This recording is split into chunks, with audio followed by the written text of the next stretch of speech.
Oi, gente, vocês estão conseguindo me escutar direito? Tá dando Sim, para Maíra. me ouvir bem e me ver bem, né? É porque Sim. logo agora a senhora estava apresentando a gente e meu computador começou a reiniciar do nada, Tá. mas acho que voltei a tempo, né? Bom, Perfeitamente a tempo. a professora Ana Catarina já me apresentou, eu sou Maíra Pancararu, eu sou estudante do mestrado em Direito da UNB, eu pesquiso sobre povos indígenas e ditadura militar. E hoje a mesa vai ser bem interessante agora de tarde, porque meus parentes, né, vão apresentar casos com potencial, assim, que eles têm potencial de gerarem ações na justiça para que a gente traga essa parte de reparação de uma forma mais prática, né? No caso, o que eu vou falar rapidamente hoje são de ações que já estão tramitando na justiça, de que elas já estão caminhando. E quando eu falo justiça, eu estou falando do Poder Judiciário mesmo, eu não estou falando de ações que estejam correndo na Comissão de Anistia, que no caso são processos administrativos. Então, assim, é uma pesquisa que eu e a professora Ana Catarina estamos fazendo, um trabalho de procurações, né, que estão tramitando na justiça, que tem a ver com justiça de transição e povos indígenas. E é um trabalho constante, na verdade. Ele ele teve o nosso começo, né, mas ele não tem fim e é constante porque a gente sempre está averiguando se os processos estão andando, se aconteceu alguma coisa, não.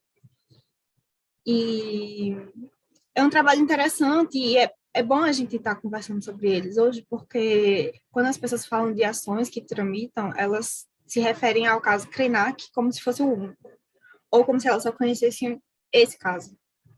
É o caso que tem um maior destaque, claro, mas não é o único, então a nossa fala hoje aqui é mais nesse sentido.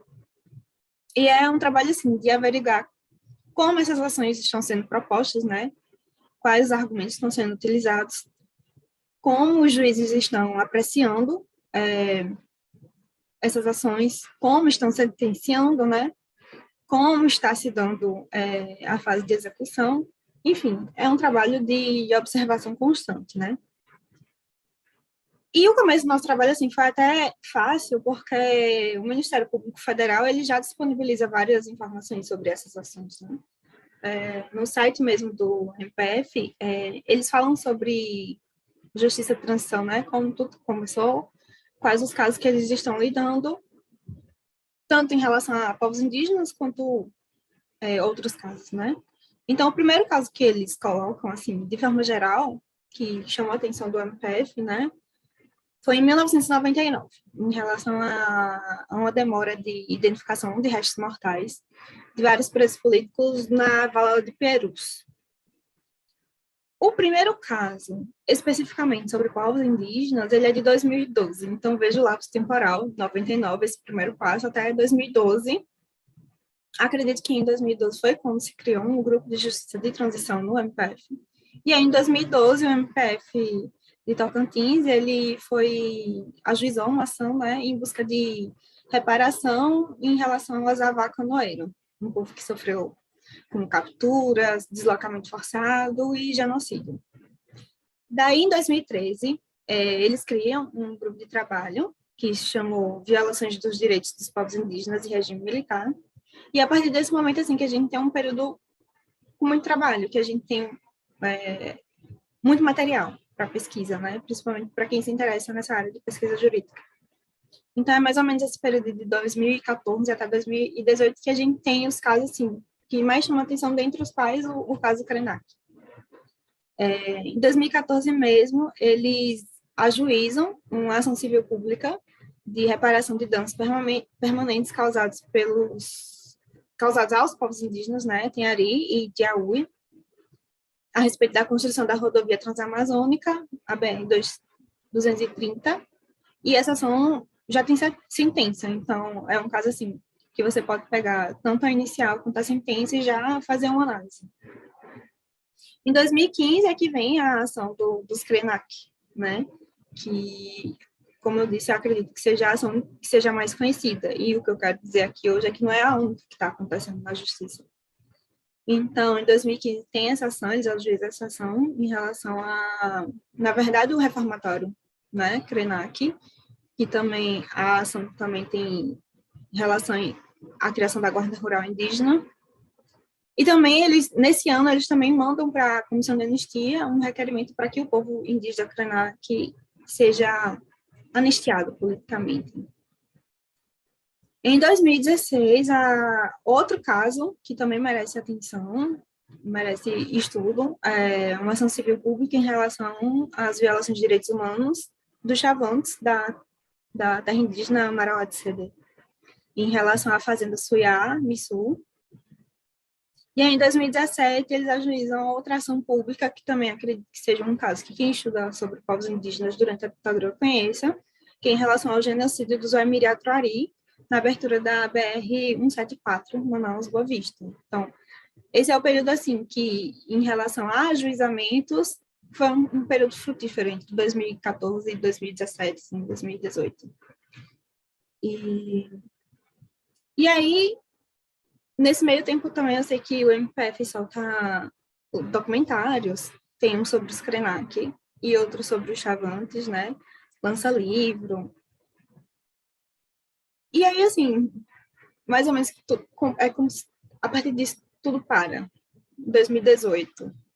E aí, o que será que aconteceu, né, em 2018, para que o MPF pise no freio e deu uma parada com essas ações, né? O que será que aconteceu em 2018? Fica aí o questionamento. Em 2019, eu sei que há o ajuizamento de outra ação penal, mas dessa vez é pela Procuradora-Geral da República, né, a Raquel Dodge, na época, que ela entra com uma ação no STF em relação às violações de direitos humanos dos Avá-Guarani, em razão da construção da usina hidrelétrica de Itaipu. Mas essa ação, ela não tem segmento, não. Não teve segmento. Porque o Aras depois entrou com outra ação, a mesma ação, em relação aos Avá-Guarani, acho que ano passado. Mas voltando para 2020, aí a gente teve a pandemia, né, e meio que o mundo parou. Então, a gente não vê muita movimentação do MPF em relação a povos indígenas e ditadura militar e justiça de transição. E aí, finalmente, em 2021, veio a tão famosa e falada, né, sentença do caso Krenak, com a condenação da FUNAI, né, e da União, e do governo de Minas Gerais, né. E eles também lançaram um livro sobre prevenção de genocídio, né, e nesse livro tem um capítulo específico sobre justiça de transição. E aí, ano passado também, a gente tem duas ações que a gente está acompanhando, mas que o MPF não coloca como ações de justiça de transição, apesar de a gente achar que tem alguma relação. A primeira ação é em relação ao Suruí. O Suruí foi um povo afetado por causa da guerrilha do Araguaia, né? Então, tem uma ação que foi proposta ano passado em relação à demarcação das terras deles. E tem uma outra ação que aí eu vejo muito mais elementos de justiça e transição, e eu não sei por que o MPF não está categorizando ela assim. Não sei se eles não estão atualizando o site ou eles não entendem. Mas é uma ação proposta pelo Dr. Marco Antônio, que esteve com a gente hoje de manhã na mesa, e ele até falou assim muito rapidamente que é sobre o povo Guarani Kaiowá, né? API, Sucuruí. E a peça é muito interessante de ler, porque é sobre demarcação de terra também, mas ele vai incorporando elementos de justiça de transição, como os pedidos, assim, pedido público de desculpas ao povo, a demarcação rápida. Ele fala também sobre a reiterada violação de direitos, ou seja, a questão da repetição, né, de violência. Então, digamos assim, que o MPF esteja voltando, talvez, aos trabalhos, ou incorporando os elementos de justiça e transição em outras ações, o que também é bem frutífero, né? O que faz com que a gente entenda, assim, que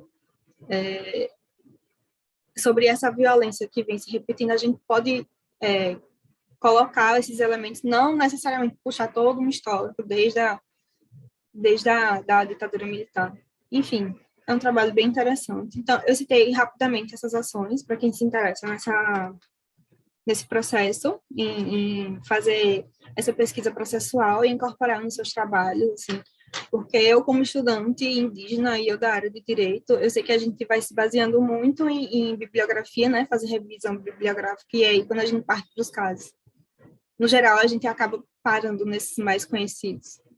Mas aí a minha fala é mais no sentido de dizer, olha, tem mais casos acontecendo, e o nosso trabalho agora, no meio da professora Ana Catarina, é buscar essas outras ações que o MPF não está categorizando como justiça de transição, mas a gente entende que é. E as falas dos meus parentes agora vão falar assim de potenciais ações, de pesquisas que podem gerar ações na justiça. E eu acho que é isso.